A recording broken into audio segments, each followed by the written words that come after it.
د لوګر ولایت محتسبینو د ټولنیز عدالت د تامین، قومي او ژبني تعصباتو د مخنیوي په موخه د قومي مخورو او دیني عالمانو په منځګړیتوب د دې ولایت په خوښي ولسوالۍ کې لس کلنه دښمني حل او پر دوستۍ بدله کړه. په تړاو یې د دې ولایت د امر بالمعروف رئیس مولوي عبدالحکیم حقانی وویل یا د دښمني چې له تیرو لسو کالونو راهیسې روانه وه چې د یوې میرمنې پر قتل سربیره د شخړو او ګڼو نورو ستونزو لامل شوې وه، د لوګر ولایت د محتسبینو په هڅو او د سیمې د دیني عالمانو او قومي مخورو په منځګړیتوب حل او پر دوستۍ بدله شوه. یا د دښمنۍ چې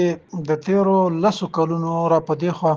روانه وه او د یوې میرمنې د قتل سر باندې د شخړو او ګڼو نورو ستونزو مشکلات رامنځته شوي وو چې لله الحمد د لوګر ولایت د محتسبینو په هلو ځلو خواریو او د جانبانو ته د قناعت په ورکولو او د سیمې د قومي مشرانو علماو په همکارۍ باندې یا د بدی لله الحمد په دوستۍ باندې بدله شول او تعهد یې وکړ جانبینو چې په آینده کې به موږ د ورونو په حیث یو د بل سره ژوند کوو. داسې ژوند به کوو، داسې به فرض کوو چې په ټول عمر کې زموږ د یو بل سره مشکل او خفګان نه درلود. بلخوا په دښمنۍ کې ښکېلو اړخونو د دې دښمنۍ پر حل خوښي وښوده او ژمنه وکړه چې له دې وروسته به په خپلو کې د ورونو په څیر ژوند تیروي. زه شرعلي ولد سلطان محمد زوی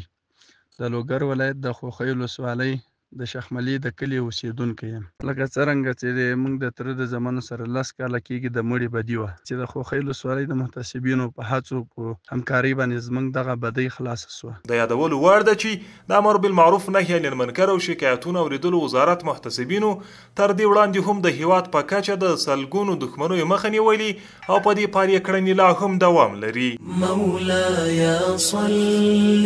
وسلم دائما أبدا.